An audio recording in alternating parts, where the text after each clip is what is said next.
Do you remember the first dance craze you lived through? Was it the twist, Soulja Boy, Crank That, the locomotion, Gangnam Style, the hustle? It's one of those questions that immediately dates you. It's a tell me your age without actually telling me your age kind of question, right? For me, it was undoubtedly the achy breaky.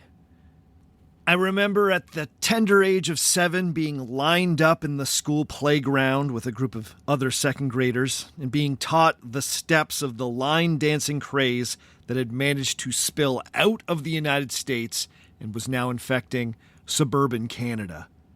A boombox was plugged in, someone pressed play on Billy Ray Cyrus's Achy Breaky Heart, and all those Ontario kids started swinging their boots like they were regulars in a Nashville honky-tonk. In 1992, country music was having a moment, and even Canadian public schools were making sure that their students did not miss the boat. Now, this may have been my first dance craze, but by 1992, dance crazes were nothing new. By that point, we had experienced a solid century's worth of dance fads, which usually punctuated the high watermark for the popularity of a particular musical style. A dance craze usually represents the moment when a musical style breaks containment and reaches a level of mainstream saturation previously unimagined. With rock and roll, it was the twist. With Latin pop, it was the Macarena. With K-pop, it was Gangnam Style. Even my kids wanted to learn that shoulder shrug dance from K-pop Demon Hunters last year. But what was history's first proper dance craze? Well, historians will debate this, and it is controversial. But there's a case to be made that 1914 was the first dance craze year. That year saw a number of so-called modern social dances like the one-step and the tango break containment and become fully integrated into popular culture in the United States, Europe, and beyond. Like all dance crazes, 1914 represented the culmination of something that had been brewing for a very long time. Many of these new dances had evolved out of African American communities and were deeply associated with new forms of music coming out of black clubs in the American South, like ragtime. Then, of course, there was the tango, an erotically charged dance which had come from Argentina. What started as a dance deeply associated with the Argentine working class was adopted, then adapted by the Parisian smart set before it was imported to the United States. All of these new dances were suggestive in their own way and encouraged close contact between dance partners. To many in the early 1910s, they seemed downright scandalous. But as is often the case, these forms of expression which represented the creativity of marginalized communities were only able to go mainstream after they were adopted by white performers with a squeaky clean public image. In 1913, these performers were Vernon and Irene Castle, a married dance act who convinced America that it was okay to dance close. The Castles popularized the easy-to-learn one-step, sometimes called the Castle Walk. They brought attention to the foxtrot, and they helped make the tango seem less sexually deviant and more of a healthy expression of marital love. Dancing had always been heavily policed by various churches and other moral crusaders in the United States. Dancing the wrong way had often been lambasted from the pulpit as sinful and corrupting to the nation's moral character. The Castles had a way of diffusing many of these criticisms just by virtue of who they were and how they moved. They were a polite, attractive, married couple who made these new dances seem respectable. But thankfully, the Castles had the good sense to know that their art was merely a reflection of what was being created by African American and Latin artists. So in 1913, they partnered with one of the most innovative new voices in American music, the black composer and bandleader James Reese Europe. Europe had been working in New York as a songwriter and as the musical director in all-black Broadway reviews for a solid decade. He had founded the famous New York Clef Club, which functioned as an informal union and booking agency for African-American musicians, who often found themselves undercut or ripped off. The Clef Club organized a 125-member all-black orchestra, which regularly played Carnegie Hall. After attending a James Reese Europe performance, the Castles offered him the job of being their musical director and the head of their touring band.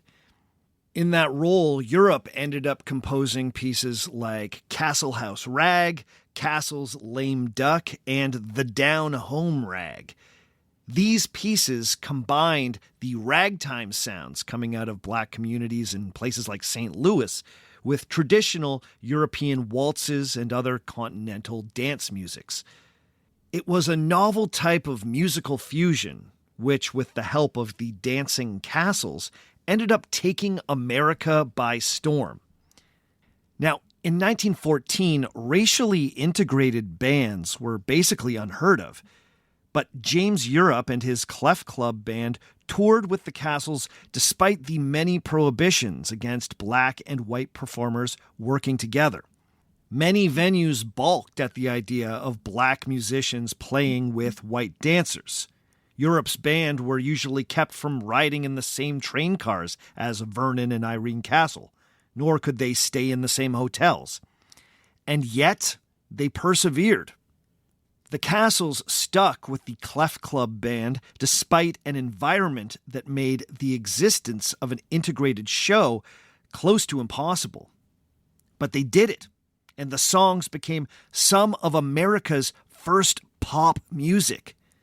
Castle House Rag helped fuel the 20th century's first dance craze. But amazingly, there's something unexpected that connects the dance craze of James Reese Europe to the dance craze of Billy Ray Cyrus. And that, my friends, is the banjo. In the 90s, the country music explosion was fueled by an embrace of loud electric guitars. But despite that, in the mix, there was always a sound which seemed to signify country. And that was the banjo. By the same token, the dance music that was written for the Castles by James Reese Europe foregrounded the piano and the fiddle, but just as prominent was the percussive sound of the banjo. You see, my friends, I have been convinced that the banjo is secretly the key to understanding American music. In fact, the banjo might be the key to understanding American history. Now, I would love to tell you that this was an insight that I came to all on my own, but that's completely untrue. To be totally honest, I had never heard of the musical pioneer James Reese Europe, nor had I fully considered the cultural significance of the banjo until a few weeks ago. That was when I had a chance to speak with today's guest, the incredible Rhiannon Giddens. Rhiannon Giddens is a multi-instrumentalist, a singer, and a composer. She's a MacArthur Genius Fellow, a Pulitzer Prize winner, and one of the most dynamic voices in American folk and roots music performing today. She's also one of the most knowledgeable people you can possibly talk to when it comes to the history of the banjo, her primary instrument, and American music generally. Much of her art and writing has dealt with parts of America's musical history that have been hidden, ignored, or obscured by myth. And I had the honor of being schooled by her.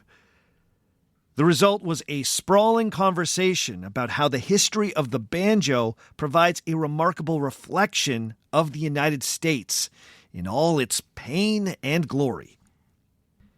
Is the banjo America's most misunderstood musical instrument? Does it secretly explain everything about the United States? Let's see what Rhiannon Giddens has to say about it today on Our Fake History.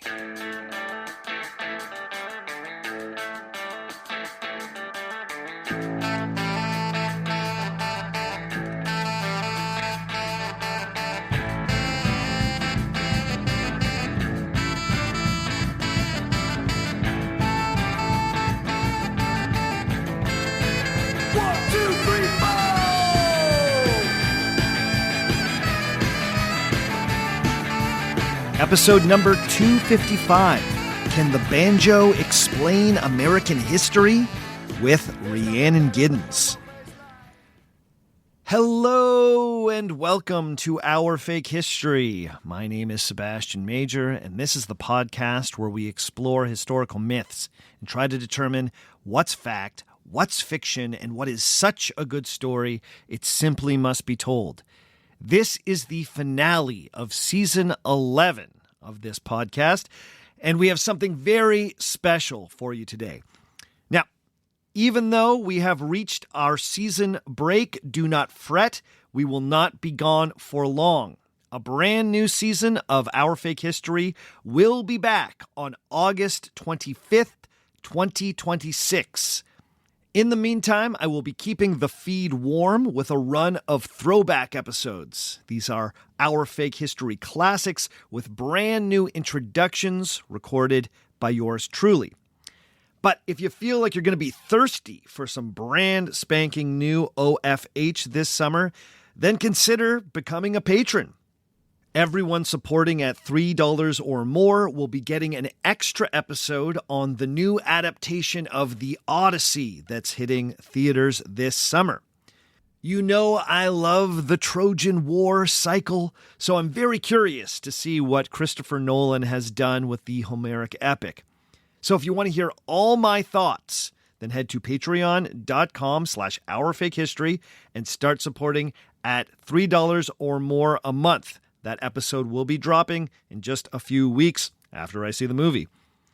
For $5, you can also hear this show ad-free and get yourself a shout-out on the podcast. So if that sounds good to you, head over to patreon.com/ourfakehistory.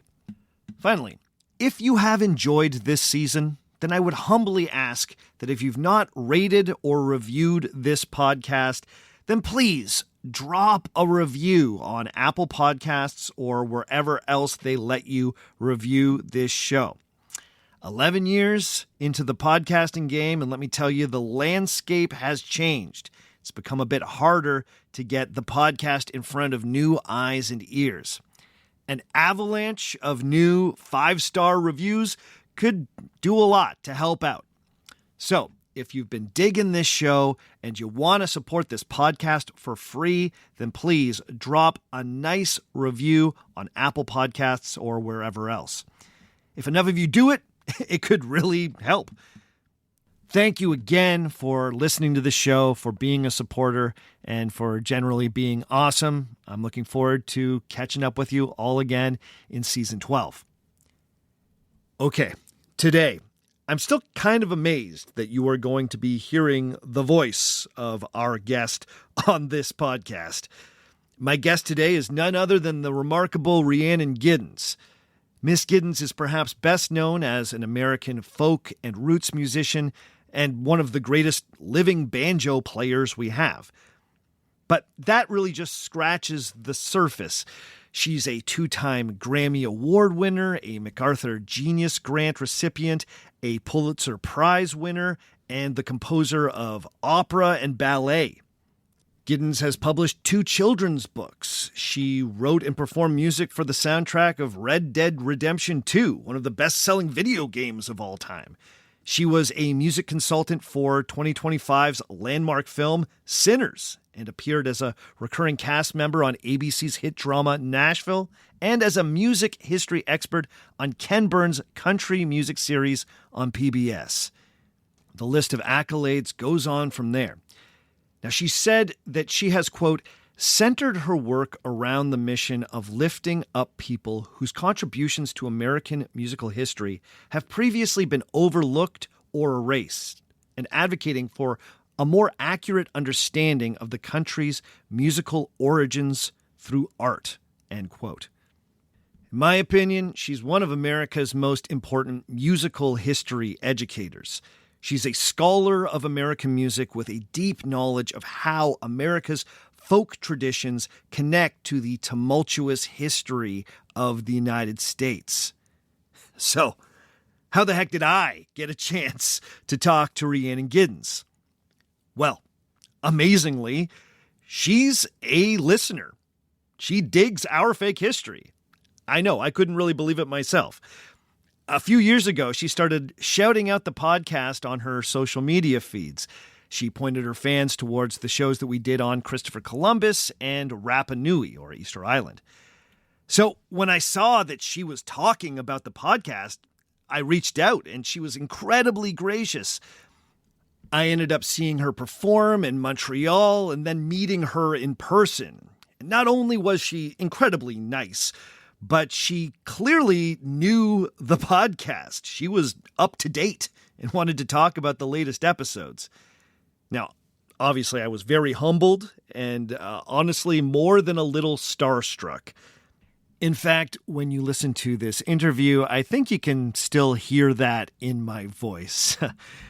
But she was eager to come on the show and talk about the banjo and the history of American music. So we were finally able to find some time and get it recorded, and now I am delighted to share it with you. Now, let me tell you, this conversation gets deep. We start out talking about the historical roots of the banjo, but our conversation very quickly evolves into a broader discussion about the tumultuous history of the United States. As you will hear, Rhiannon makes the point that the history of this instrument is deeply connected to America's painful evolution as a country. As such, we get into some pretty heavy topics. You can't understand the history of the banjo without understanding the history of transatlantic slavery and blackface minstrelsy. And yes, I know, blackface minstrelsy has weirdly become one of the themes of season 11. I did not plan that, but it's part of the human story. And as Miss Giddens points out, you can't really understand the banjo, American music, and pop culture generally without reckoning with minstrelsy. So, we get into it. At different points in our conversation, we reference the book Well of Souls by the historian Christina Gatti. This is one of the best books on the history of the banjo. So if you want to learn more, please check out Well of Souls by Christina Gatti. It was a total honor to have Rhiannon Giddens on the show. I tried to be cool, but I think you can hear just how excited and amazed I was to have her on the show.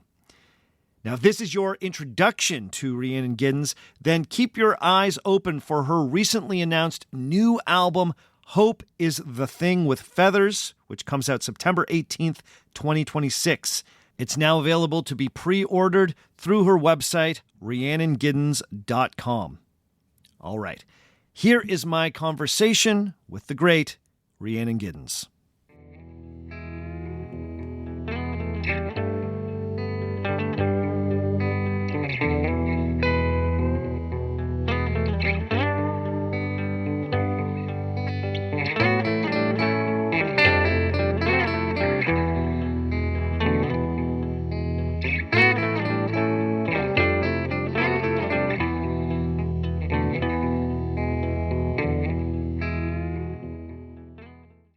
Today's episode of Our Fake History is being brought to you by Quince. Hey, it's summertime, people, and the one thing I love about summer is how easy everything feels. The days are a little more relaxed, and I find myself reaching for some comfortable go anywhere pieces all of the time. Quince makes clothes that I actually wear, for real. I love these guys. Quince has 100% European linen pants and shirts that are breathable, easy to throw on, and even better, they start at just $34. Their t-shirts are soft enough to live in all day, and the lightweight cotton sweaters are exactly what you want when summer nights cool down. Everything at Quince is priced 50 to 80% less than similar brands. They work directly with ethical factories and cut out the middlemen, so you're paying for exceptional quality, not brand markup. I'm not lying when I'm telling you that I wear the pieces that I got from Quince all the time. I especially love their lightweight t-shirts. They are perfect for the summertime. For real, I wear these clothes. So make your summer wardrobe easier. Go to quince.com/fake history for free shipping on your order and 365-day returns. Now available in Canada too. You know I love that. That's QUINCE.com/fake history for free shipping and 365-day returns. Quince.com/fake history.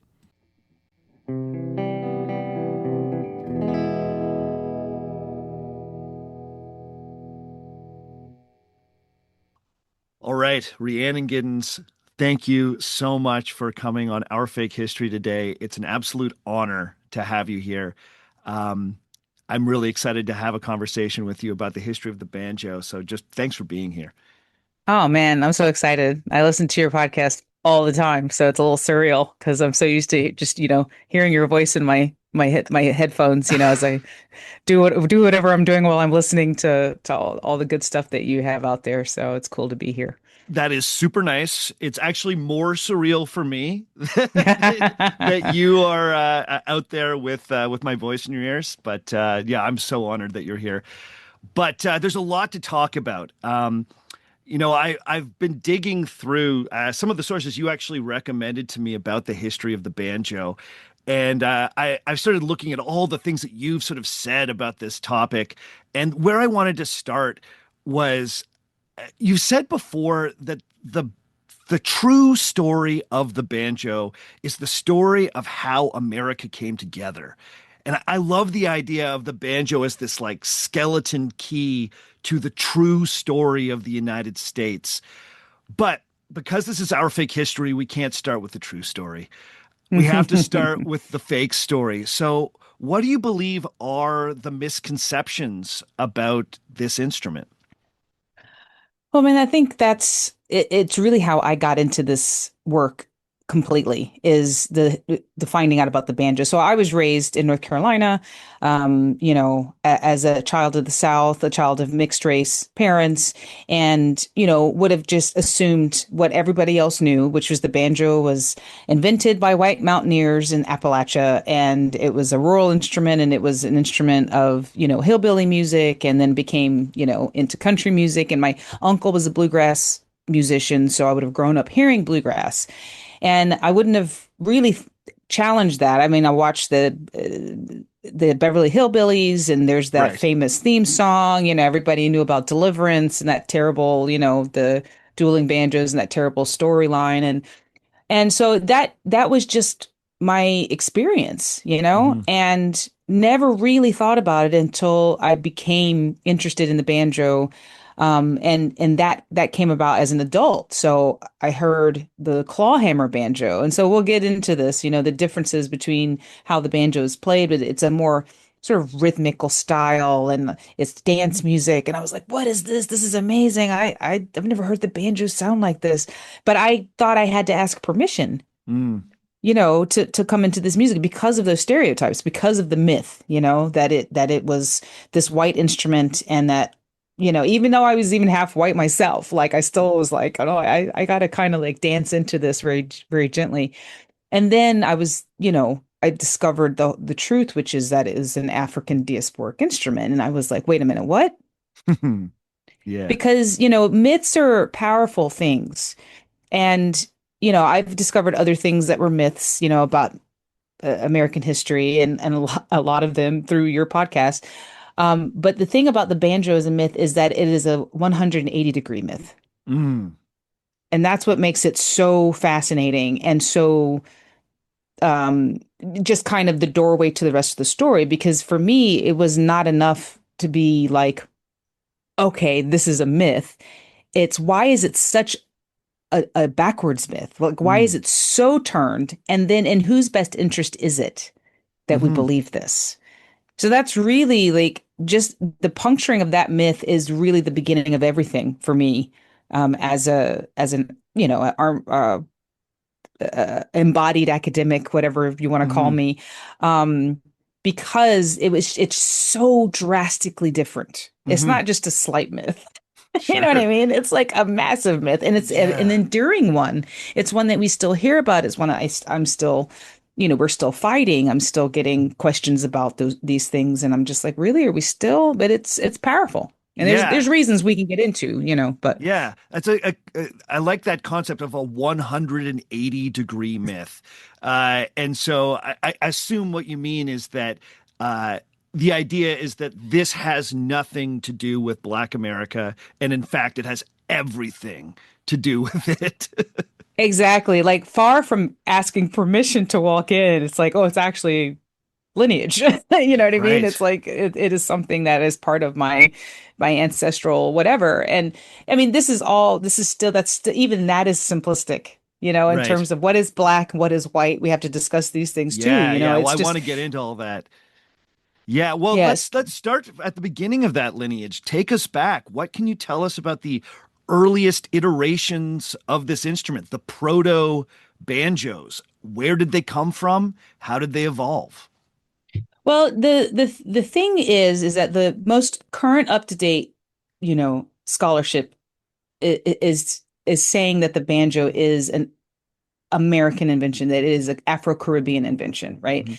And so when you talk about proto banjo, because like if people know that it's not invented in Appalachians by white people, they think, okay, it's an African instrument. And that is not quite right. At Mm. least in terms of the most modern scholarship. So the most modern scholarship is saying that we have, as you're saying, proto or pre-banjo type instruments, ancestors, I call them banjo ancestors in West Africa, Mhm. other parts of Africa, but really a large part from West Africa.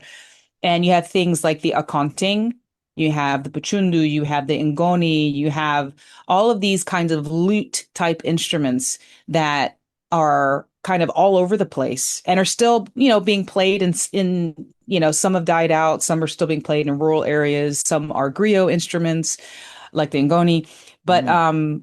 I actually got to go to it was kind of the beginning of the journey to where I've really come now is the discovery of going to the Gambia. And I actually Mm. studied the accounting, for a little bit and discovered all of the connections to how I play the banjo, how I already played the banjo. And it was just like, wow. But it was there that I met a guy named Greg Adams, and he had a minstrel era banjo, and we'll get to that, but we'll Mhm. say an early banjo from Yeah. like 1850s style. And I realized I was like, whoa, what is that? What does that Mm. sound? And I realized I needed to go back to the Caribbean to really discover. He started telling me the history of the banjo. And so you have these proto ancestors to the banjo that came with or the memory of, there's these stories of them capturing musicians to play the slaves on deck. So the enslaved people would be forced to come up onto deck and dance to the musician. And so there's all these kinds of really negative, terrible stories about these musicians, but also a lot of people. What people always have to be reminded of when you think about slavery is that people who are enslaved are people with full histories. Right. They have cultural memories, they have music in their brains, they have food ideas, they have all of these things that they carry with them, or, as they're being forcibly removed to this new place. And then once in the Caribbean, which was the kind of clearinghouse, it was a place where a lot of enslaved people if they didn't end up in the Caribbean, they started it in the Caribbean, Hmm. in terms of across the ocean, and then they would end up in America or down to Brazil or South America or whatever. But a lot of people, end up there. They could be in a group of people where nobody shares the same language, nobody shares the same, religion, nobody shares the same cultural practices. And then the banjo, as it becomes, is coalesces from these different kinds of instruments and starts to be noticed by Europeans and written about and commented about and broken by them because they see the power that it has. And it really becomes this central focus point for ceremony, for, I mean, it's a real survival uh moment. And for me, that's the beginning of the banjo, is a very powerful story that Hmm. is completely not told, And I mean, Christina Gaddy is for me a huge part of how I can even talk about it, things that I felt instinctively or Hmm. had bits here, bits there, bits there. She's really kind of pulled together in this narrative in her book, Well of Souls.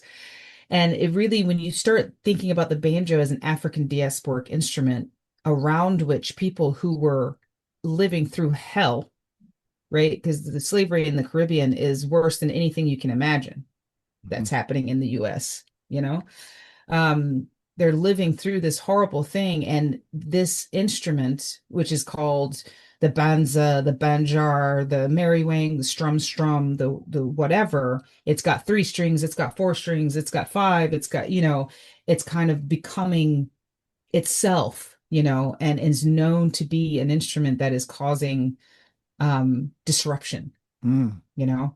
So it is outlawed, it is broken, it is, and then eventually, a couple, few hundred years down the pike, it is made fun of, Right. right? Right. And that's, we'll get there. Yeah. But it's like when you see that line, it's just a really interesting, it's really kind of turned even since I started, I've started this work 20 years ago, and my perspective has changed even that much, thinking about what the banjo started as and what it represents even today for some Mm. people. Hmm. I want to go back to you going to West Africa and Hmm. engaging with those West African instruments. Did you find that as a musician you could pick them up and play them and could kind of feel the connective tissue between those instruments and the instrument that you play primarily on stage? Well, that's why I wanted to go to the Gambia. I went there to learn the accounting. So Mm. it starts with the Black Banjo Gathering, which happened in 2005, and it was this gathering at Boone, in Boone at App State University, North Carolina, that was like celebrating the African roots of the banjo, which was still very controversial even 20 years ago. Mm. And I met a guy named Daniel Jata, whose father played the accounting and he played the accounting. And it's the first time I'd ever seen one of these, and he started playing, and I was like, "What?" And at this juncture, we should just mention, for people who maybe aren't banjo heads, for example, that there's kind of two very different styles of playing the banjo. And most people have heard the bluegrass style, which is with the picks and that there are rolls. And it's a syncopated roll, but it's like, what you'd hear of the Beverly Hillbillies soundtrack, or Flat and Scruggs. This what the stereotypical idea of the banjo is, this.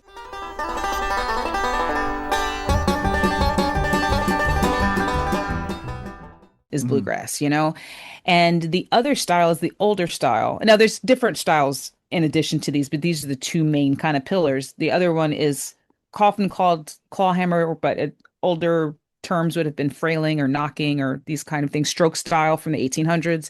And it's instead of up picking with, fingers, it is one finger, the pointer finger, the back of the nail, and the thumb, and that's the only fingers that you use. Mm. And you strike down on the string with the back of the nail of your forefinger, and then as you pull your hand back up, you pluck the fifth string with your thumb.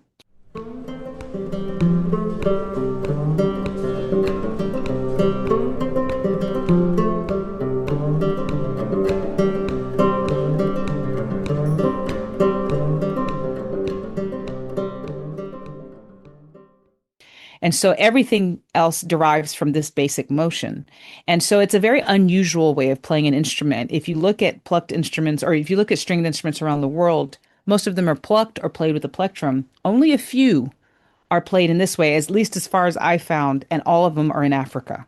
It's Right. very interesting, right? So Yeah, I saw yeah. him play this and I was like, whoa, that's the same exact right hand shape, everything. Yeah. And so I went to the Gambia to study this instrument, and it was just like the right hand technique was exactly the same. Now everything else was different, you No, know. but that's so The cool. I love that because that's like that is just like it's almost like how an animal evolves, right? Where it's just like, oh, your nose shape is entirely different a few generations down the line, but you still got that tail, or whatever it is. Right. It's the you see the evolution, and also, what is it for? Like it's a Yeah. drone instrument. So that fifth string is a drone, and the percussive nature of the right hand, there's so many connections. And I've since played with a gimbri player from Morocco. Mm, Right hand technique exactly the same. cool. So it's a really been an interesting journey, but that was where I woke up to the Africanness of the banjo. Yeah. And I was like, okay, this modern banjo that I'm playing, it ain't cutting it. It's just like, I was just like, and that's when I started to look at the early style of banjo, which we'll get into when we're talking about what happens after you have the birth of the banjo in the Caribbean. Yeah. Well, let's Um, let's move to that. So we have these sort of like early stringed instruments in West Africa that because of the transatlantic slave trade get brought with the people to the Caribbean. And when I was digging into to Christina Gaddy's book and trying to understand the history of the banjo, what I was sort of amazed by, maybe not amazed, one of the things that struck me was that the sources for those early Caribbean banjos are like barely there, and a lot of them are paintings or dioramas where yeah. like we've been able to just see images of people playing something that looks like a banjo, and that's the way in. So, what can you tell me about those images and what they tell us about the history of the instrument? Well, there's as I like to say, and as you know very well, when you're talking about the underclass, Hmm. the oppressed, people who are poor, all of these people, the historical record is very slim. And most of the historical record is negative. It's like, court cases or Hmm. runaway slave ads, or whatever, right? They're negative sources. And so you have to do a lot of creative and just yeah, you just have to be really creative to figure out how to pull from these sources without like feeling horrible all the time. Right. So paintings and like dioramas, which is something that was a big connection for Christina. Painting these things are we're lucky when we have them because they are a more positive, a piece. And the thing is, like when you're talking about music, obviously before recorded music, all you have is notation and visual representation, and then you have descriptions. And oftentimes the descriptions are coming from Europeans who have no idea what they're hearing. Sometimes they like it, sometimes they don't, but it's always this wild, barbarous twang, this incredible noise, this crazy, they have no concept of how to frame it for themselves other than just cacophony. Hmm. So paintings can sometimes be a way in a way that you don't expect. So there's like the old plantation, which is a famous painting of somebody playing a banza or a banjo type instrument, and there's obviously some sort of ceremony or dance going on, which Christina is connected to a diorama from Suriname. I mean, it's like because the other thing to remember always, I tell people, is the Atlantic world is the Atlantic world, and that goes from South America all the way up to Maine. It's like Hmm. there is this incredible connection, travel, circular cultural kind of feedback loop that's happening in all of these places. And the other thing I want to mention is William Sidney Mount, who was a painter from the 1800s and really made incredibly detailed paintings, which a lot of people have as cover of their books or whatever, of banjo players, black fiddlers, and actually the black and white cultural world that he lived in the mid-Atlantic. And so these things they loom large. Hmm. They loom large. And the other thing I wanted to mention that I've used a lot in my, and actually the book that I worked on with Christina Gaddy, Go Back and Fetch It, like collects a lot of these early sources together, is the Hans Sloane journal, the Hans Sloane document. And he was an Anglo-Irish aristocrat, well, not aristocrat, but he was a trader, merchant, and collector, and he ended up in Jamaica. And his there's a picture of a banjo, which is the earliest picture, I believe, from the 1680s, and then also the earliest notation of African diasporic music that we Mm. have is in his journal. And he's a really interesting character because he collected over like 71,000 objects and is the beginning of the Natural History Museum in England, London. So Yeah. he was a very interesting character, but he hired a free man of color named Mr. Baptiste to write down to notate some music from enslaved people.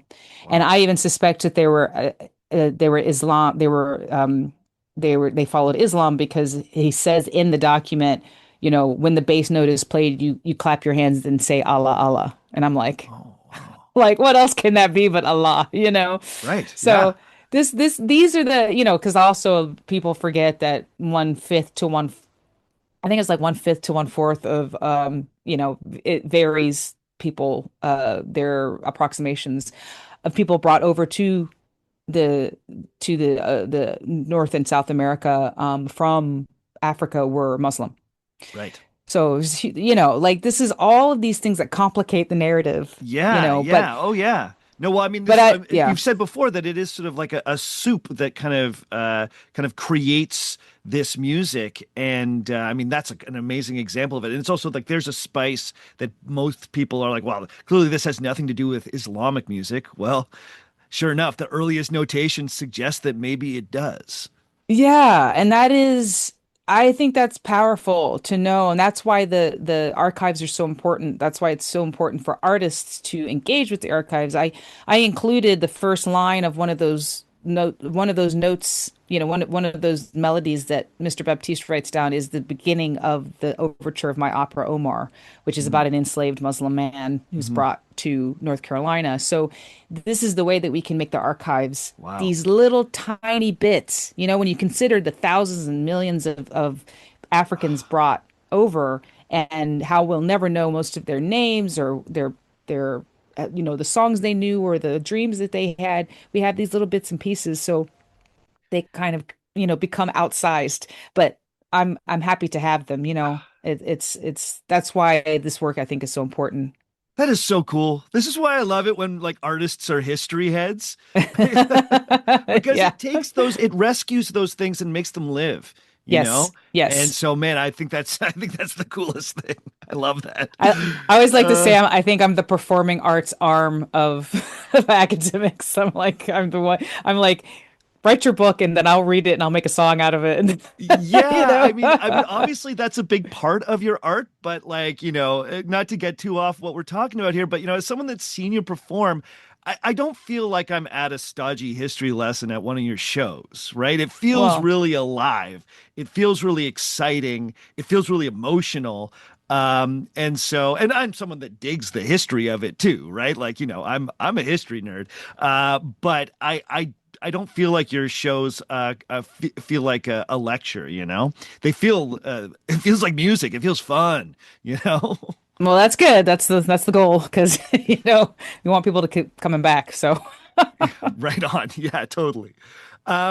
Okay, so if we can jump ahead a little bit in the Mhm. history, I want to take it to the spot where you see the formation of the first black string bands, because that seems to be a crucial step in the evolution of the instrument. Can you tell us about, who these people were, and what their music was like? Well, it's there's a couple of things that we have to get to, like that. One of which is not in your questions that you sent me, but I'm Sure. gonna have to bring it up, I'm afraid. Just because, just the same way you don't have the banjo without the transatlantic slave trade, right? Unfortunately, you have you have one and then you have the other. Like you don't they go hand in hand. So it's really important. The other thing is that you don't have the banjo even today without blackface minstrelsy. Right. So what's happening with the banjo? So you have these banjo instruments, called lots of different things, but all sort of related to, becoming what we know of as the banjo. And they're all handmade instruments, and they're all made by people of African descent, And where they start to go cross over into, either other people of color, indigenous folks, or different people, or people of European descent, where they start to cross over, we'll never know exactly where that starts to happen, right? Because we don't have that record. But it's obviously going to be happening because when you have oppressed people living together, they make music together, they dance together, they create lives together, because that's what people do. And so that's happening. And you also then have this idea of Black people becoming like the musicians of the society. So this is really important. Like music, dance bands were seen as servants. So, and Black people were seen as naturally musical, right? Because in so many African cultures, music and dance was still an integral part, whereas in a lot of European cultures that had been pretty much religion had, divorced that from everyday life in a way, right? So people saw Black people as just naturally rhythmic and naturally musical. So, and for a Black person, if you're like looking at, you can work in the field or you can play fiddle for a dance, you can play fiddle. Yeah. And so there became this idea of the Black string band, Black fiddlers. So Black fiddlers, so like you have Black banjoists. Obviously the banjo was more for, it was kind of FUBU, for us by us, It was like back in the cabins, back for, it would be part of ceremony, it would be part of dances, it would be part of, Black culture that was becoming a thing, and we'll say move up to the United States now. But then you have Black fiddlers that are learning all these European tunes. They're learning Scottish tunes for their Scottish, enslavers. They're learning Dutch tunes for their Dutch enslavers. They're learning all these tunes, and then they have their own African aesthetic and tunes and rhythmical ways of playing. There were one string fiddles in West Africa, called riti, and all these different kinds of things. So you have all of this kind of mix, and you see a lot of runaway or self-emancipation, as we say, notices people who've freed themselves. They have their fiddle because they can make a living with their fiddle. Right. And it says it in the thing, John who was wearing, rough homespun and has his fiddle, has his fiddle, right? So this is, again, going back to the negative record, but then you see these people, right, and emancipating themselves with a means of living that is not picking cotton, that is not, hard labor, right? So the Black string band becomes a thing. There are folks who are noticing, okay, the Black banjo and the fiddle is being played together. It's not a super common thing, but there's some noticing that it's happening in the 1700s, right?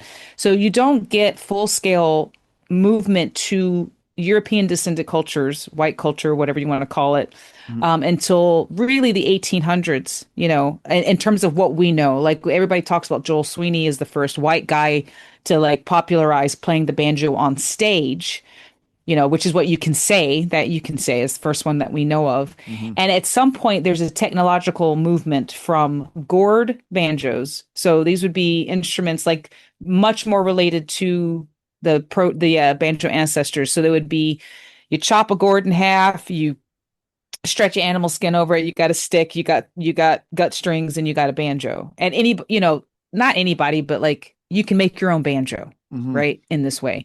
So then it moves technologically to a wooden hoop with skin stretched over the hoop and a flat fingerboard, And who did that first? I'm not getting into that argument, but it makes that change around the Joel Sweeney time, whether it was him or somebody else, and then becomes an instrument involved in blackface minstrelsy, which existed before the banjo, and it's got deep ties in European blackface plays and, comedic or whatever you want to say. But it becomes manufactured. It starts being manufactured in Baltimore and other places, but Baltimore was an early center of the banjo as a minstrel instrument. And then this becomes everybody starts playing these things because they're great. Mm. I play a replica from 1858. It plays great. My gourd banjo is a pain in the butt. I love it. But like, the hoop banjo as it becomes, it's still fretless at this point, is a professional musician's instrument, right? Mm. It keeps its tune. It's one of these things. So it becomes a commercial instrument. So it about the time it's crossing over into other cultures from a folk process, it's also crossing over into commercialism and Mm. becomes a commercial instrument. And this is really important because that's the birth of the music industry in the States is sheet music. Right. And minstrelsy takes off like a bat out of hell. It's insane. It's so popular, and it's popular because it is already it is the bedrock of minstrelsy is this music that's already a creolization of European and African aesthetic and tunes and harmonics. And also as the society is changing these like centuries long European norms into a capitalistic society, there becomes a large number of people who are really angry and have nowhere to put it. Mhm. And so it kind of it's a big topic, but it's one that we don't talk about. Mhm. So I always try to like bring it in because minstrelsy is at the root of much of American culture, which itself has affected cultures in every other English speaking colony of Well, England, I'll tell you, Rhiannon, like, sometimes there are themes that emerge in a season of my podcast that I don't even plan for. And then I'm always like, whoa, look, this little thread came back.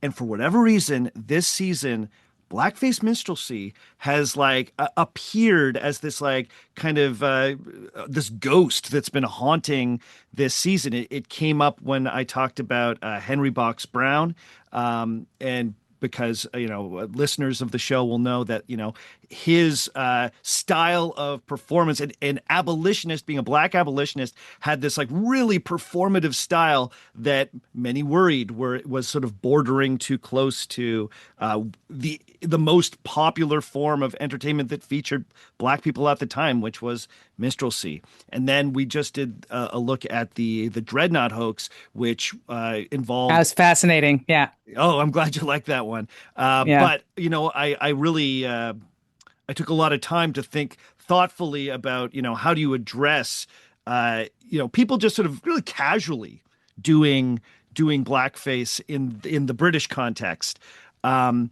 And so I, yeah, go ahead, please. no, it's just like, that I loved the way that you contextualize that for people because you have to really be very specific because we don't talk about minstrelsy in a sophisticated way Mm, because we haven't talked about it at all, other right. than, oh, so and so put on blackface. That's terrible. That's racist. And then everybody gets up in arms. But why is it racist?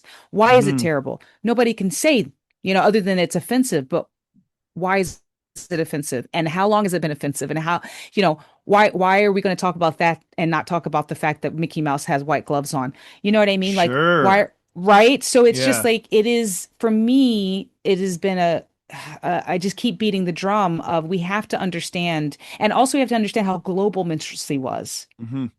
and how it affects even today people's opinions and their perceptions of stuff. I had the most wild experience when I was in Japan, right? Mm, So, okay, yeah, minstrelsy made it to England, of course. Like the Virginia Minstrels, the first minstrel band in 1843, and that was the first time it was banjo, fiddle, tambourine, and mm, bones, right? Which had been notated as a collection of instruments of black players, like before this, right? By European observers. But this was the first four white dudes in blackface band together, make a band. Before this, blackface minstrels were dancers, they were singers, they were solo acts, right? And then they band together as a band. Their first stop is England, Mm-hmm. you know. So minstrelsy between America and England and blackface and all that stuff is very tightly tied. And there were Canadians who were blackface minstrels, there were Irish who were blackface minstrels. Minstrelsy made it to Ireland, it made it to Australia, made it to South Africa, right? Everywhere Mm-hmm. they're right. But I was in Japan, Mm-hmm. and we played our show, and I have my replica banjo, and this Japanese man came in with his, like, I think it's an actual minstrel banjo. Like, mine's a replica. I think he has an actual, like, boucher or something. Okay, like from the period. I swear to God. Yeah. And he sat down and he gave me these papers. I did not know this. When Japan was forced to open by Commodore Perry, Yeah, when Matthew Perry, yes. right? They brought that ship over to Japan and forced them to open and forced them to trade with the US. What did they have on board? A minstrel band. Oh, A whoa. minstrel band. I And don't mean this to laugh, man, but it just stuff just blows my mind, like, I know, right? I was yeah. just like, what the F? And so he shows me these papers, and it's basically there were Japanese artists who drew the minstrel band. So like you have this But like in the Japanese Japanese style. in the Japanese style. I Wow. have the photocopies Whoa. and the program that they played. So, and this Japanese man sat in front of me and played very brilliantly, I might add, and sang very brilliantly, Picayune Butler Comes to Town, Whoa. which was the first song that the minstrels played in Japan, right? Whoa. And Picayune Butler was a black banjo player from I think New Orleans, right? Right. And he was like very well known, so that's why the song was about him. So I was just like, what is happening right now? Like, this is massive, and like people just don't understand how big it was, how Yeah. popular it was, how much of the fabric of American society was. So the banjo becomes completely intertwined Hmm. with minstrelsy at this point, the 1840s, the 1850s, the 1860s, and then, okay, well, we'll see where you want to go. Yeah, no, I'm just absorbing all that. Yeah, I mean, gosh, there's a lot to unpack there. So, I mean, yeah, as you've been emphasizing, like minstrelsy truly was American pop culture, and as you argue, perhaps global pop culture in especially like Civil War onwards, and perhaps starting in the 1840s. I think you could Oh yeah, probably before even before. 1843. Yeah, Right? right. Like Yeah. that's and the thing is it is seen by not just Americans but the English and other people that it is the first American cultural export, Yes. Yes. Right. Yeah. right? Yeah. That is And the first truly American art form, and minstrelsy. I've read things that like it becomes so associated with the United States that like when American dignitaries go to foreign countries, sometimes they'll play Jump Jim Crow, assuming it's the American national anthem. I Right. mean, it kind of is. And so, but I mean, for, listeners, like it was Yes. so ingrained in the culture that, if you are an artist, and even it's actually one of the only mediums in which you can create it. And it's this deeply racist and oppressive medium, but it's the medium. And I mean, and the thing is, there's a great book by Christopher Smith, Creolization of American Culture, and he kind of captures some of this, and also Blackface Nation. There's so much good scholarship that's out there right now. But there's a painting of the first time that T.D. Rice did Jump Jim Crow on stage, mhm. and half the audience, half the theater has bum rushed the stage. They're Whoa. freaking out. They are freaking out. And like it really, there's a whole nother, honestly, it's an episode of its own. Hmm. This idea, of minstrelsy and or our whole podcast, whatever.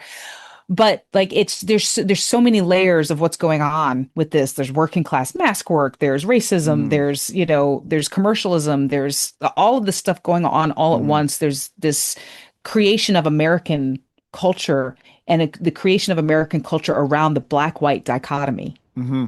which are both constructs, Totally.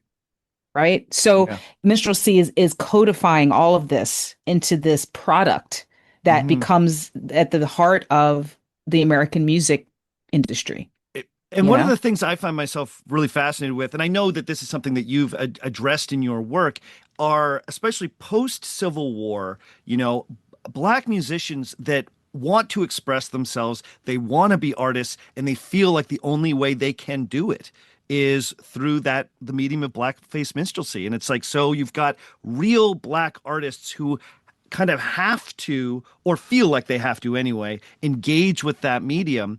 And so I know part of your whole project has been like, man, where do you find the real artistry within the dark tangle of this like fraught art form? Yeah, it's really difficult. And there was always, as the century went on, people started to be even within the black community very, very critical of this.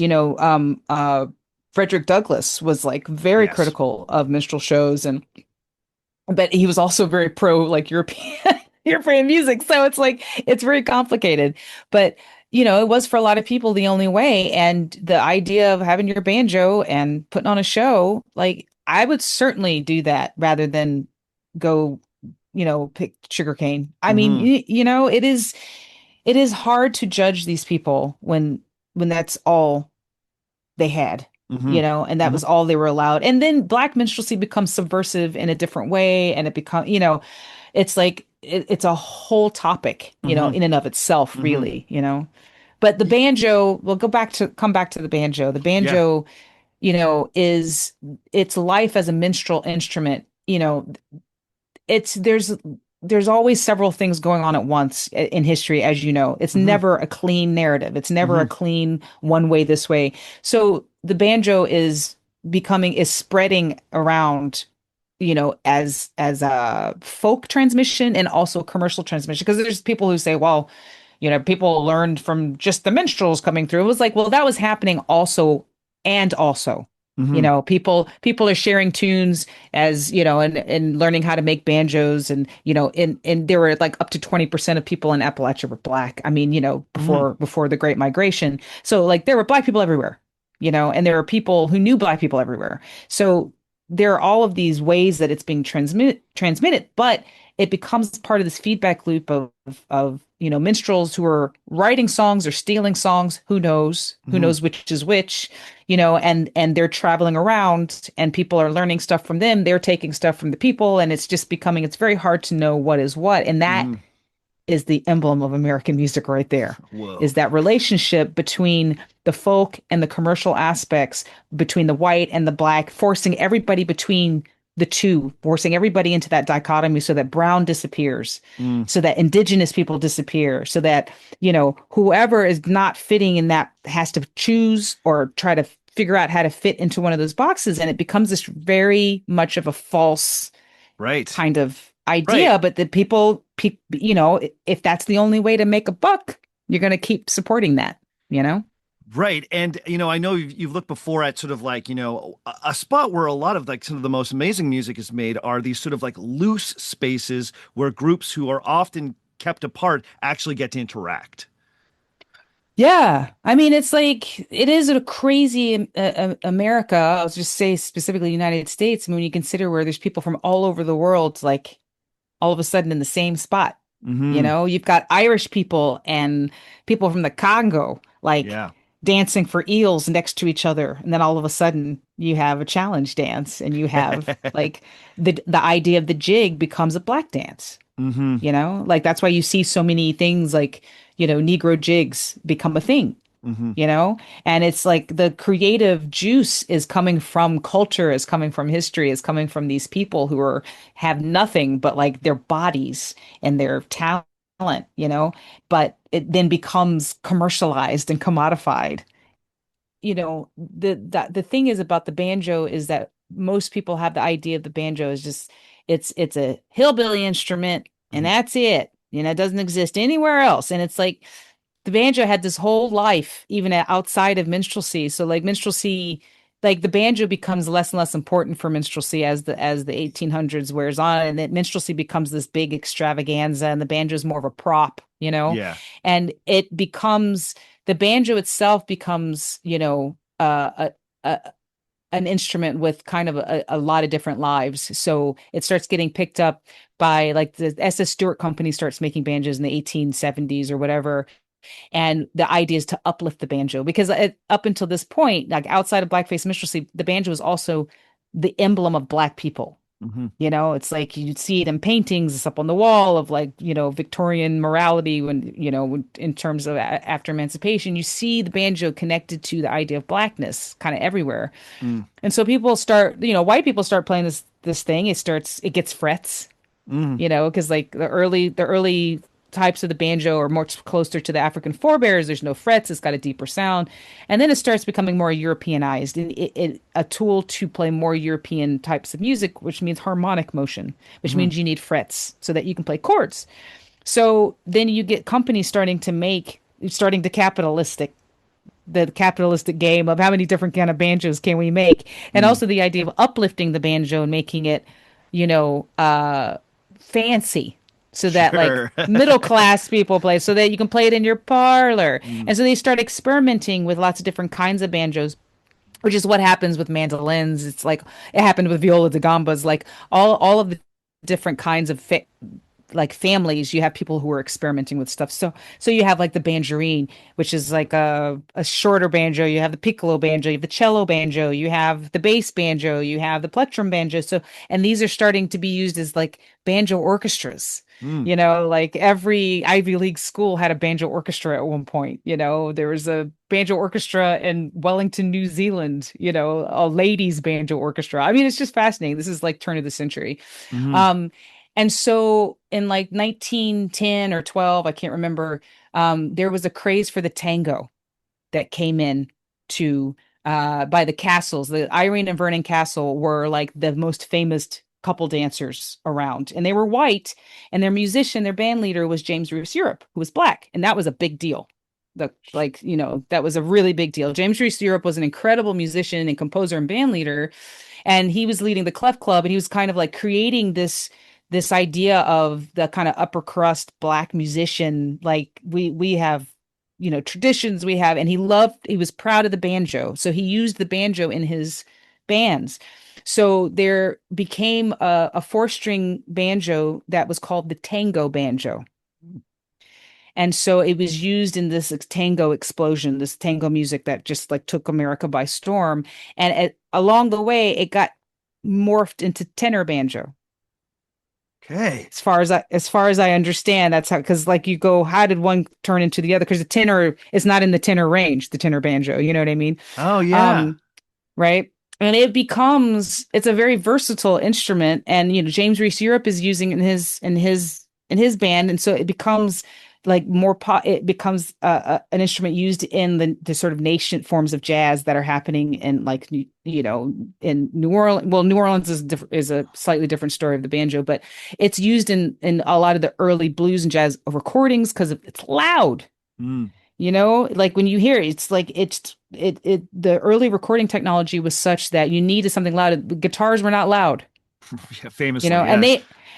they weren't used as early as people think, because they were expensive, and then they weren't loud. So Hmm. as soon as as soon as the guitar electrifies, then everything changes. But up Hmm. until then, the banjo is used a lot of like early like Louis Armstrong recordings. There's banjo, Hmm. early ragtime recordings. There's banjo. Like Scott Joplin's parents were banjo players. Hmm.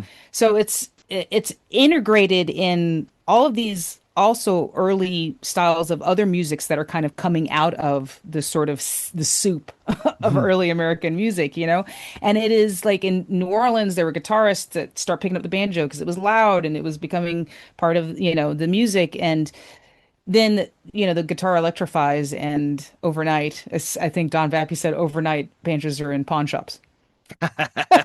you know? Hmm. Sure.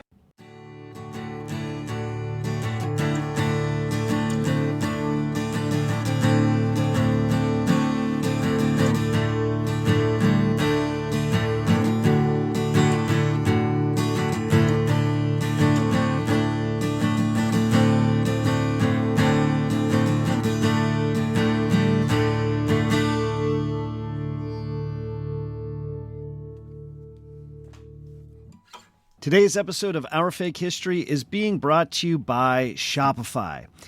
I tell people all the time that I started a small business by accident. When I started this podcast, I didn't know if anyone was going to listen. I did not know if it was ever going to make any money. Honestly, I did not expect it to make any money. And then, a few years in, it became my job. All of a sudden, I had to learn how to be a small business owner. And I'll tell you, if I had been using Shopify from the very beginning, it would have been a whole lot easier.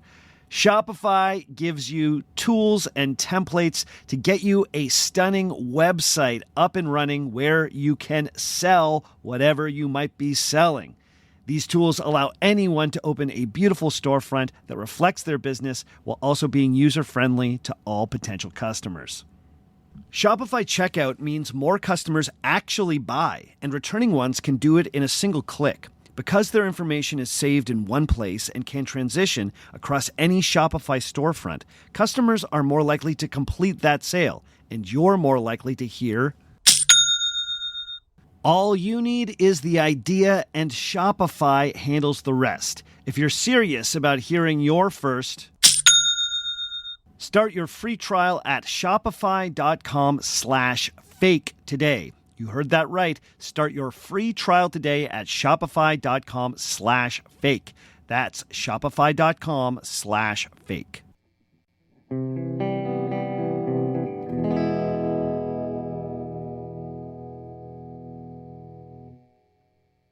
To why we think the banjo is white, right? Mm-hmm. Kind of getting back to our central theme of the banjo.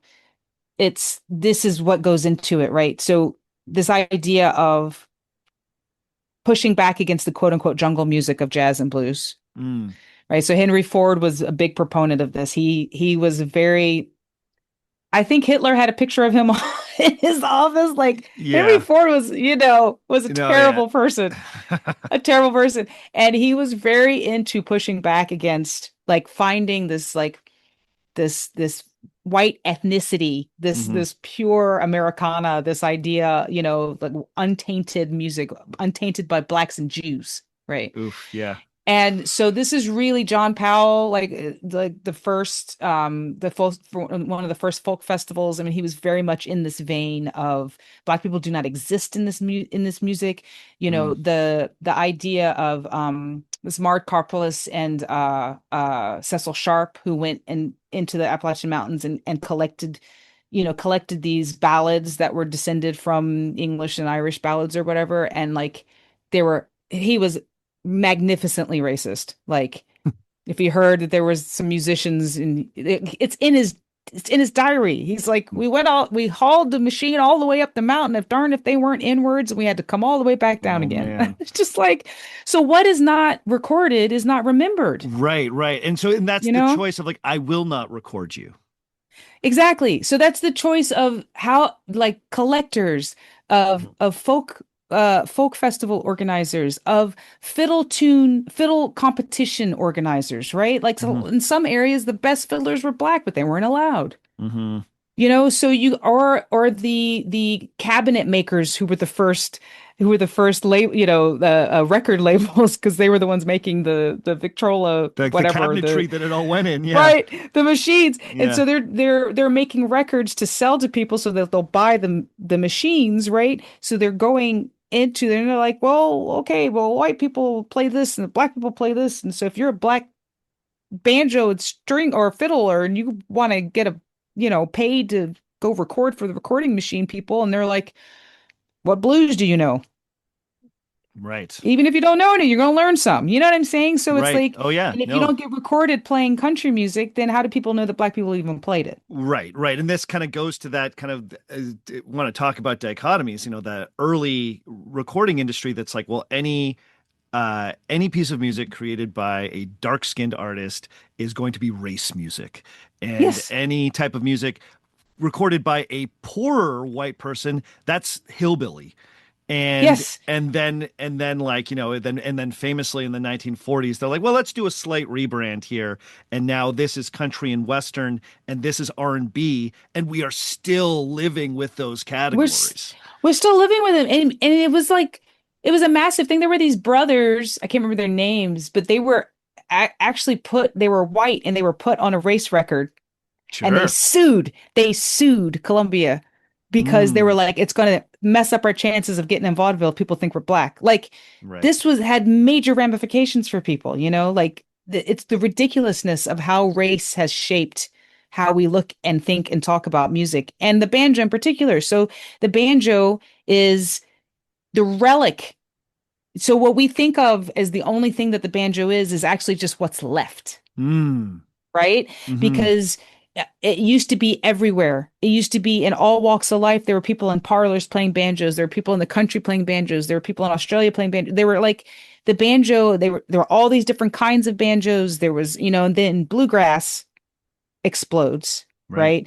And all of the little branches to the tree that kind of die out, the plectrum banjo, nobody's playing that anymore. The banjo orchestras die, you know, all these different kinds of things. There's the jazz banjo's kind of holding on a little bit. The Irish banjo starts to flower over here, Mm, you know, but where it's really healthy is still in the country or in the mm-hmm.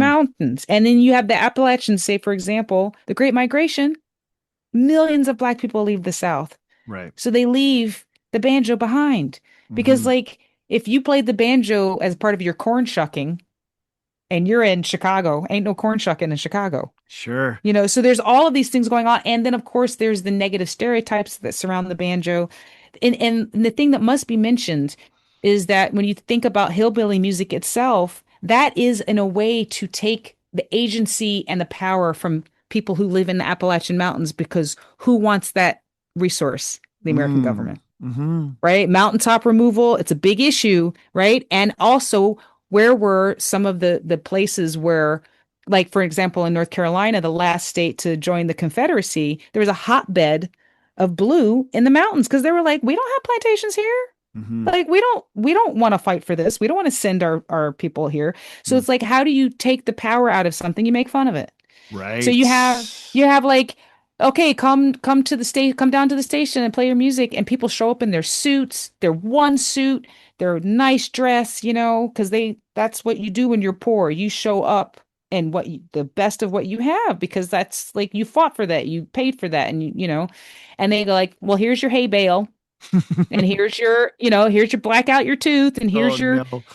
and I'm like, what are you gonna do? You're like, I need this paycheck. Right. So I'm gonna, and then you become kind of complicit in your own, and then you start to kind of take control of it, and you have things like hee haw, which are subversive, kind of like, you know, minstrel shows in disguise. I mean, it's just like Right. it's a whole thing, and you got like Dolly Parton who like took complete control of her image, you know. So it's a really interesting story, but like it's one of the last things it's like okay to make fun of.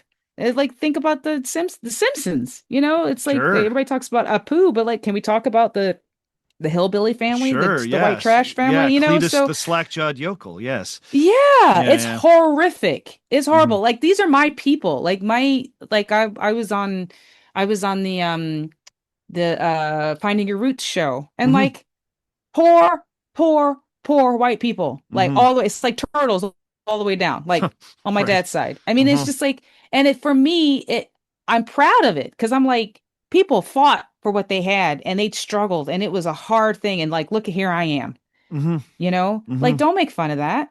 Like, but this is what we do is like, we pull the power out and then we keep people fighting, Mm-hmm. you know, and that's why the banjo to me is so important, is an emblem of America. To get back to your original Mm-hmm. question, right? It's an emblem of America because it is African, you know, ingenuity under incredible pressure. It is European ingenuity, you know, in a commercial sense. Mm-hmm. It is black and white and brown. There's like Navajo, you know, folks who play the banjo, who hymns on the banjo, you know, there's all of these different underclass individuals who claim the banjo as their own and they say, I see in myself, yeah, I see this in my this instrument, the soul of this instrument represents me. And so it's like it represents so much that about what is hard, but Mm-hmm. also what is beautiful about, you know, America to me. And so Mm-hmm. it for me it's just like it is a no-brainer that it is. But you have to know the actual history of it to Mm-hmm. get that. One of the greatest things I've taken from like a lifelong love of history is like the constant reminder that nobody is one thing. and Yes. and it just keeps on sort of hitting me in the face again and again as I get, as I continue to like research and learn about people from the past. It's like, do not expect them to be one thing. Do not expect them to fit in any particular box, because they will surprise you. They will delight you. They will let you down, because that's what human beings do, you know. That's what human beings do. That and tradition is always changing. Right on. Right on. So I want to just let's jump on that and bring it home here. Because one of the things I really admire about your art is your willingness to both engage with tradition, evolve tradition, and confront and reimagine difficult parts of the banjo's history. I, I'm just curious how the history of the instrument continues to inform the art that you make. Oh gosh. Um, the history has, I it continuously, I just can't leave it alone because when I found out about the true history of the banjo, I immediately was just like, well, I need to learn more about my own history. I need to learn more about American history. I need to learn more about slavery because you don't have one without the other, right? So that really was just such an eye-opening thing. Mhm. Um, and so using the ephemera that surrounds it, like, I've used advertisements to write songs. I've used uh, enslaved narratives to write songs. I've used autobiographies to write operas. All of these things are the world of the banjo. And what I want people to understand is that before Joel Sweeney or Dan Emmett or any of these people, these white minstrels, or anybody in, the Appalachian Mountains or rural Kentucky or the Mid-Atlantic, for who were European descended people, picked up a banjo, no problem. There were so many people of African descent who played the banjo, who created music for the banjo, whose musical worlds, surrounded the banjo, who used the banjo for ceremony, to use the banjo to connect to religious aspects, traces of African religions, use the banjo to connect culturally to each other, to survive hard things. That this is decades upon, uh, many, many years where it exists in a certain world. And then it has other lives. Mhm. But I think it's important to recognize that it is a chameleon, and that's why it survives. And it's the same as Black culture is chameleonic, Mhm. it had to be to survive, and so that is a powerful thing. That's why we still have the banjo. You know, it's very powerful, and I want people to pick it up with that knowledge. I'm tired of the jokes. Mhm. I'm tired of the assumptions. I'm tired of the so deliverance. I'm like, can we Yeah. not bring it up? Can we just like I never want to hear dueling banjos ever in my life, which is, by the way, a duet between a guitar and a banjo. But anyway, I just speaking of myths, I Yeah, just right. I Uh, just want people to give it its due diligence, give it its due, right. um, because it is, if you ignore thousands of years of indigenous history, right, which you often have to do when you talk about these things, but you talk about the nation state of the United States, right, the political entity that we now know of as the United States, the banjo is like the only unique instrument, as far as I know, you know what I mean, to Hmm. come from this side, Hmm. you know? And that's important. I don't think it's really taken.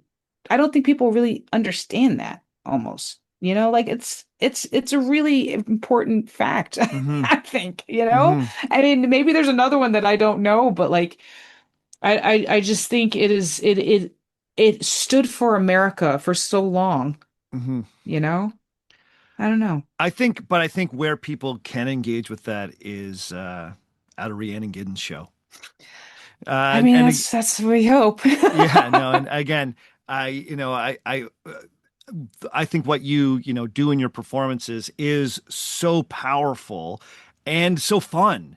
And I think combines, everything we've been discussing about, the kind of joy associated with the instrument, the sort of spiritual power associated with the instrument, the difficult history associated with the instrument. It's all in your shows. And so, if people want to sort of get past the two-dimensional stereotypes of the banjo, just check out some Rhiannon Giddens. That's what I say. Well, I appreciate that. There's a whole community of people doing this work. Hmm. I'm just one of many, and I've obviously been kind of a standard bearer for a long time. But there really are a lot of scholars and a lot of musicians who are also beating the same drum, and I'm just one of a community. And people should definitely explore some of the books that have been written about Hmm. this stuff, some of the other musicians who are like Jake Blunt, who are doing really innovative things, with the history, which is difficult, Hmm. but we can't shy away from it, you Hmm. know. Right on. Well, Rhiannon Giddens, my goodness, I am. This has been such a delight. I'm actually at a loss for words right now. Thank you for being on Our Fake History today. This conversation has been just so illuminating, and it's been a real joy to talk to you. This is such a dreamy thing because I love the work that you do so much, and it really has helped me coalesce around the work that I do. Some of the terminology that you use, and also the way that you frame history as a discipline. The idea of what it means to be a historian, how you disclose your lens, and those are the only people I trust Hmm. at this point when it comes to history, are the people who who show their position, and so I show my position. This is the work that I'm doing. I will be happy to change my mind as soon as I'm shown the data, but this is the best to my ability. This is how I understand this, and this is um, such a passion and mission for me because I feel like it is used as a weapon, and Sure. it is harmful. The myths are harmful, and Mhm. now more than ever, we have to investigate these myths and to shatter them and to say the actual story, as you know, is always more interesting. I agree. Well, man, you know, thank you for so those extremely kind words. When I found out you were listening to the show, I'm not gonna lie, it kind of affected me a bit because I'm like, wow, this has to be good enough for Rhiannon Giddens to like it. So, you're funny. You're funny. But where you passed uh, was the one on the blues. oh, okay. Okay. I was like, let me see what he does with this. And I was like, all Oh, right, sir. All right, sir. Like, I mean, that's not my area of expertise, but I know enough to know that that you know what I mean? That you're going into the right stuff. Like, I was like, all right, that's we're like good. super nice. And again, I'm gonna do what you just did, and I will like just doff my cap to the experts that I read, right? So all I did was go to the books and like look at the people that really know the art, know the history, and then do my best to communicate it. So, Do you know how many people don't do that, sir? So like, just say thank you. well, thank you. No, honestly, I'm very humbled. I'm very humbled. All right, Rhiannon, thank you again. This has been a delight. Thank you.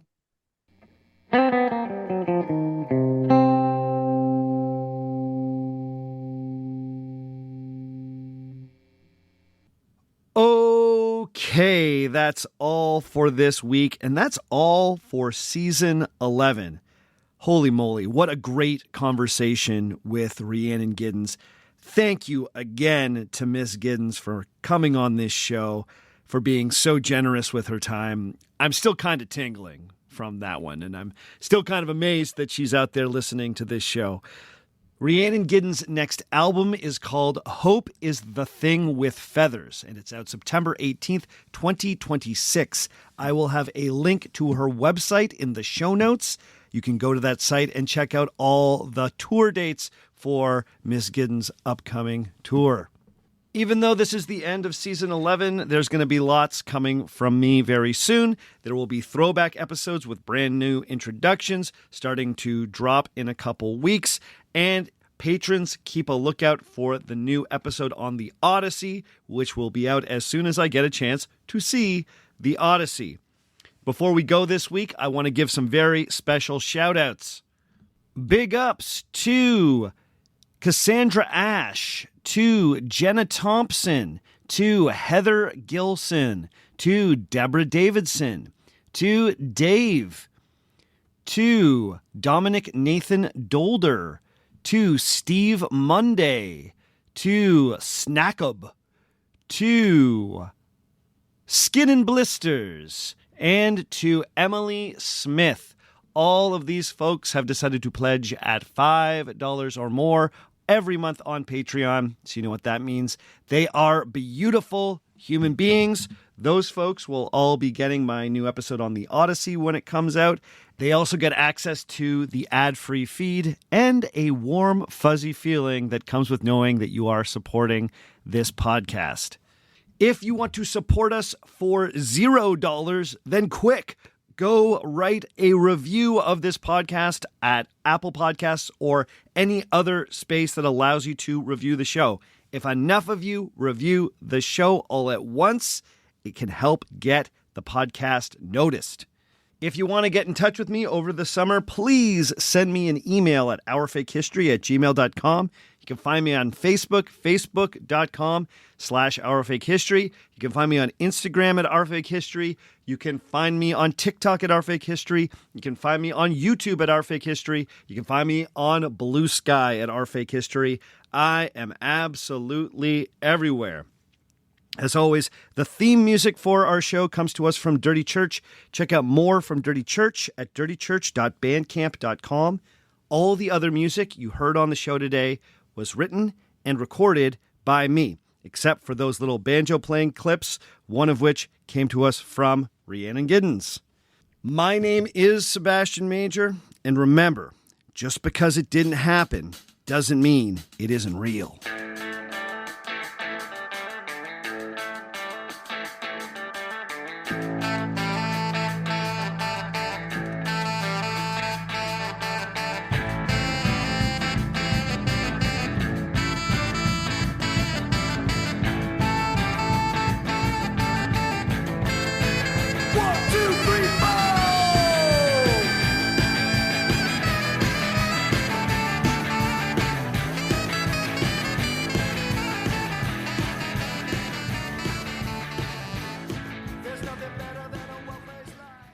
Think your favorite theme park attraction is world class? Well, we're putting that claim to the test on For Your Amusement, the podcast where we exhaustively evaluate the world's most popular theme park rides and attractions. I'm Ryan Bergara. And I'm Byron Marin. And on this podcast, we'll hit everything from the legendary classics to the newest headliners in full detail. That's right. The thrills, the theming, the storytelling, the history, and whether they actually deserve the hype. One attraction at a time, we're answering the ultimate question. Is it truly world class? We nailed that. No, I think that's great. You love it? Find out on For Your Amusement. Follow, rate, and review For Your Amusement wherever you get your podcasts. Bye-bye. Hello, and welcome to Pluto Phone. If you know the name of the movie you'd like to see, just stream it for free on Pluto TV, where all your blockbuster favorites are landing all summer long. Catch Anchorman, The Legend of Ron Burgundy. Fantastic. The Matrix Trilogy. Welcome to the real world. Mean Girls. Shut up. Titanic. I'm the king of the world. And so much more. For showtimes, press nothing. They're free 24/7. That is so fetch. On Pluto TV. Stream now, pay never.